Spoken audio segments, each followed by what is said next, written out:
Hey, it's 123 Toy. I'm with Tom Zarbo. Tom, you are actually a very, I would say, influential speaker builder. Whether you realize it or not, you are. You do all these competitions, and you used to be actually on Parts Express design team, right? Yes, yeah. For a year, last year, I was. And you brought a submission today. This is your speakers. Can you tell us a little bit about it and what you went into it? Sure. These are called the Summer Winds. They're for my niece. Her name is Summer Lace. And last year, after last year's Midwest Audio Fest, we went to visit her, and she's 20 in her young 20s. Just graduated from college, has her own apartment, and we went to visit her, and she didn't have a sound system. Oh, none at all. No, well, she had a record player with like little 2-inch speakers, but like. Ooh. I thought we raised her better. Got to make sure all my family peeps have good sound. So anyway, she said I could build her something. It just had to be small. She had a small efficiency apartment. Mm-hmm. So I said, what's the smallest thing I can make that's full range and it's not two satellites and a subwoofer? Because my thing is, I like the mini tower format because. Yeah. If you're going to put something the size of a satellite speaker on a stand, why not use that space to make some bass? And so here's a question that most people are going to ask is, because these are ND65s, so they don't need a lot of space. So why is this cabinet so big? So why is that? Well, because this cabinet for these drivers is about like this in here, and there's something going on in the bottom, and that's this Peerless 5 1/4-inch subwoofer. I love that. This is just an awesome design. I love that. Yeah. It's vented, and it's got an F3 of about 36, 37 hertz. Wow. So it digs pretty low, even though it's not super loud, which you don't really want in an apartment. That is awesome. And Tom, I want to ask you a couple things because you got into speaker building. How many years have you been doing speaker building? I'm 47. I've been doing this since I was 12 or 13, I think. All right, so I've got two questions for you. One, what got you into speaker building? And two, what are some of the things that you think other people that are getting into this need to be aware of? Well, what got me into it was my parents had a console stereo, and my dad had tweaked it with another amplifier, and he had done some things to it. I don't even know what. I was young. Yeah. But I liked the tweaking and touching and messing with part of it, and he saw me eyeing it, and he said, son, let's take this apart and mess with it with you and me together before you totally screw it up. So before you go on, I got to say, that's something I'm looking forward to. My son's only 2 years old right now, but that's something I'm looking forward to doing. It's a great little sharing with them, right? Exactly, I would think so. And so what would you tell other people that want to get into this? Like, what are some of the things that you think that they should know, especially from someone that's been doing it for so long?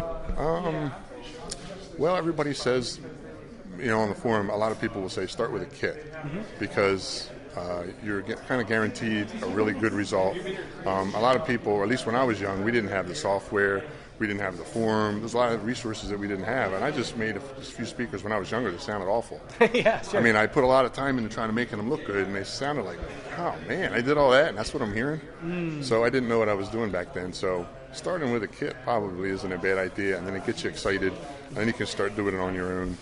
And it sounds like also what you're saying, too, is that there's a lot of technology to go out there, so maybe investing in some of that would be good, too. Yeah. Well, in order to really do a speaker system from scratch, you kind of need like something like the DATS, a measurement tool, and then you need something like an Omni mic. That's what I use. Some type of measurement, calibrated measurement. Yeah. And then you need to learn PCD or WinPCD or XSIM or one of those, and it took me years and a lot of help from a lot of the guys on the Tech Talk forum. A lot of these guys here have helped me out a lot and invested time in me. I'm so glad that you said that because I think that's one of the things that people miss out on is going to the people that can help them. Yeah. And I actually did a video series on my channel on trying to help people at least learn the basics of PCD because I think you need to know that if you're going to really get into this. Yeah. I mean, there's a couple of things you can use, and you can make good guesses, but you really need to have some kind of pretty good foundation to start with anyway. So Tom and I have been talking a little bed more about his speaker, and he's actually brought some things to light that I think are really, really cool, and I think you guys need to hear. So we first talked about, front mounting, and you'd mentioned that you front mount them because of why? Well, they're all sealed. The veneer is all over the place. There's no removable panels. So there's really no way to mount it any other way than this. So one of your thoughts is if driver were to go bad, you can replace this, and if you were to glue it back up, you're not. Yeah, I'm sure I would blow it the first time I tried it out and great. Now I got to start from scratch. And now I have to ask, what what quarter-inch MDF this is, because I found this to be fascinating because there's a lot of talk about this. I want to know what you chose and why. Well, if you're going to have a flat panel, it needs to be thick. They say 1/2 inch or 3/4 inch. But if you curve it, you think about the door of a car, how it's curved. Thin sheet metal, but with the curve, it's strong. It resists pushing and bending and stuff. Yeah. So when you do curves like this, you can get away with a lot less thickness. So for instance, the top is 1/2 inch thick, and that's pretty rigid. The sides are only 3/16 of an inch thick. Wow. The front is only 1/4 inch thick. And these are layers of 1/8 inch hardboard glued together with a lot of wood glue. So this will be like 1/8 inch hardboard that you get like at Home Depot or Lowe's or something? Yeah. Just scuff both sides so it's real tacky and it takes the glue. And then if you clamp it right, it holds. Nice. And so the thickest thing on this is the bottom, which is a 3/4 inch particle board. And that's for the woofer itself? That's for the woofer, and that's to have something square that all the other curves can glue onto to have something for a reference point. And of course, we know because of this length, you've actually put some type of bracing in between as well to help out. Yeah.